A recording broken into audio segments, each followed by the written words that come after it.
I don't know what it's like with them, with the American court system, but in our country, for example, the girl who I told you about, who was at the conference, whose horrendous experience of being beaten and cut and tortured and urinated on and drills held to her knees and repeatedly raped night after night after night after night after night.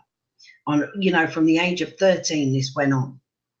And because she suffers with PTSD, not surprisingly so, the police wouldn't touch it because they knew that the CPS, the Crown Prosecution Services, would say she was an unreliable witness. So no mum will ever see even the remote part of a prison cell for what they did to her. She will never get any justice, yet she has to find a way every single day. She's living with it. She's living with it. It's never going to be over for her, ever. And there are so many women. There's another lady that I speak to who hopefully, well, as far as I know, fingers crossed, everything goes according to plan. She will be at the next conference. Her cousin was groomed. She was raped to the point where he even branded her on her back by forcing her to get a tattoo that said "Property of Flavia." Now, he was Muslim and he did this to her and then he murdered her. Now, nobody knows her name. Nobody knows who she is. And as much as what happened to Stephen Lawrence was horrendous, but if you come to England, you ask people who Stephen Lawrence is, everyone will know nobody's allowed to forget who Stephen Lawrence is. And that's right. Nobody should be allowed to forget it. But yet we're allowing them to forget this girl. Mm-hmm. So to me, it's almost like, in truth, me being the colour I was born with no choice, and you being born the colour you were born, I matter less. This girl matters less than if I was born Muslim or black, and that kind of pisses me off. Mm-hmm. Because I don't like unfair. I like fairness. I like true equality.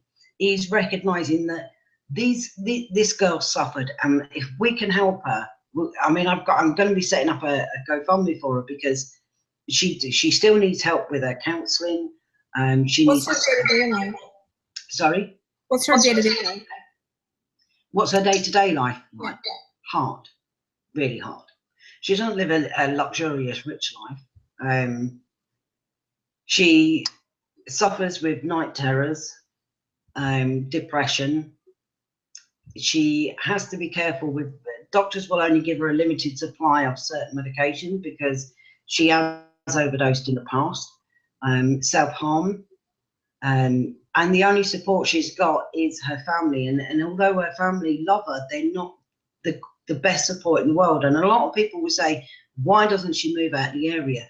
And when I try to explain to them, well, the reason she won't move is because if you take her and you stick her in an area where she knows nobody, she don't trust anybody, she won't make friends with new people.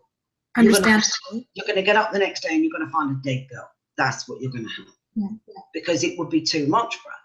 But when you try to explain this, people don't always understand that their answer to everything is moot. Well, that isn't always the answer to everything. And the fact that she still has to walk through this area where these men are, she has been approached by many of these men. Even to this day, they will approach her and remind her of what they did to her. And still she can get no justice. And she will never get justice. And that's at the point where Maria does step in and say, okay, what can we actually do to help? And yes, she knows it doesn't matter if it's 2 o'clock, 3 o'clock, 4 o'clock in the morning, 7 o'clock in the morning.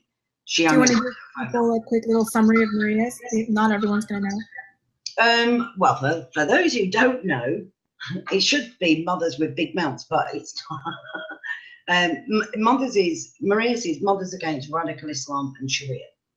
And I give a lot of support to girls who have been groomed and raped by Muslims. I also give a lot of support to Muslim women who have suffered because of Sharia law. And I give a lot of support to apostates, both male and female. I've also helped people that have found themselves homeless or facing possible homelessness in order to get them securing their accommodation, and I have also removed a girl who was being trafficked very covertly, very carefully. We removed her from that particular area. So Maria's, what's the website? It's marias.org.uk. I recommend everyone go check it out, read some of the stories on there, because for all the sort of logic games that people play on what exists and what doesn't exist, you can't deny the power of a testimony. So go to marias.org.uk, read the stories. If you can support Tony in some way, support her in some way. Otherwise, just be active, be aware of what's going on. Create our own social networks. I think that's really important. Is like with the MCQ, I couldn't rely on Google searches. I had to rely on you and other contacts in the UK. You have to create your own network. And for those who don't know, Shireen is coming over to the UK very, very soon. Yeah, a couple times this year, hopefully. So we'll see. And I've already told you, I'm the pull-out sofa. You're fine. But worst case scenario, we'll throw a mattress on the bottom. No, seriously, you are more than welcome to stay here. And hopefully, I would like the opportunity then to introduce you to some of the people that I work with. Obviously, I don't shout out about too much, but Maria's website is endorsed by Baroness Cox because she knows I'm trying to do things the right way. And I'm trying to bring these voices together. In fact, one of the ladies that I met through Caroline was a lady called Fozia. I'm sorry, a lady that I met through Baroness Cox was a lady called Fozia. Okay. Now, she was, at the age of 16, she was sent out what she thought was a holiday to Karachi. She hadn't been to Karachi since she was 2 years old. And when she got there, she was taken by gunpoint by her uncle and forced to marry her cousin.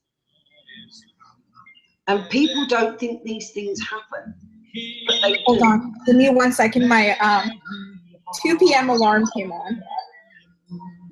It's Christmas, so 2 p.m. for you, and it is 10 p.m. for me.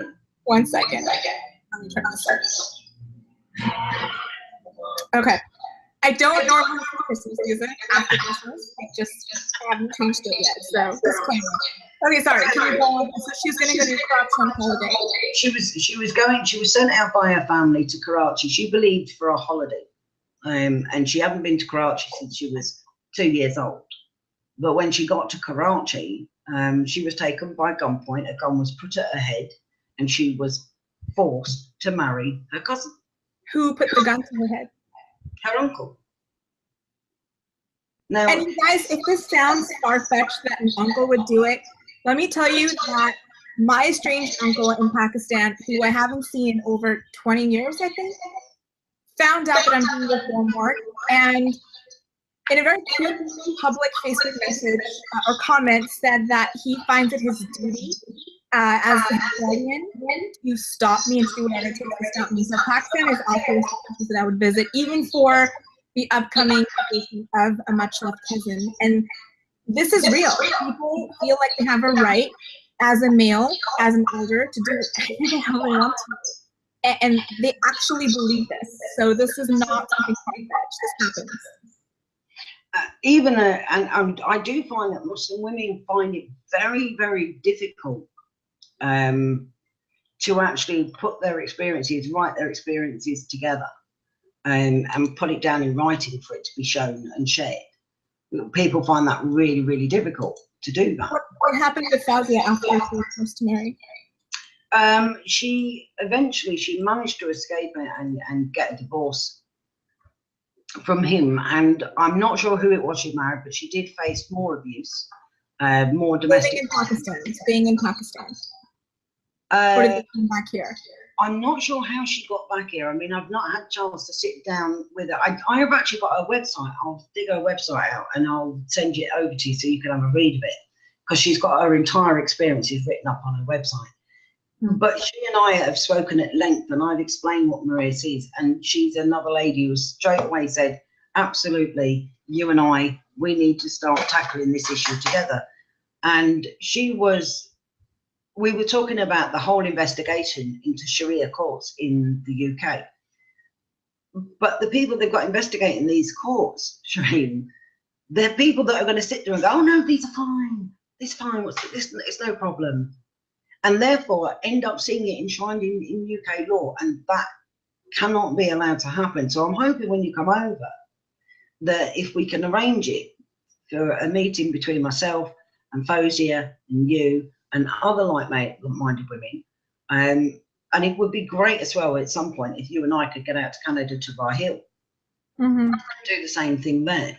Because I think unless we can't solely say it's down to just Muslims to address this issue, because I don't think as a non-Muslim I should be ousted just because I have to be non-Muslim. And what I want to do is show that actually people like you and Zudi Jasser, who I've got a lot of respect for, we're prepared to actually work together to try and find solutions.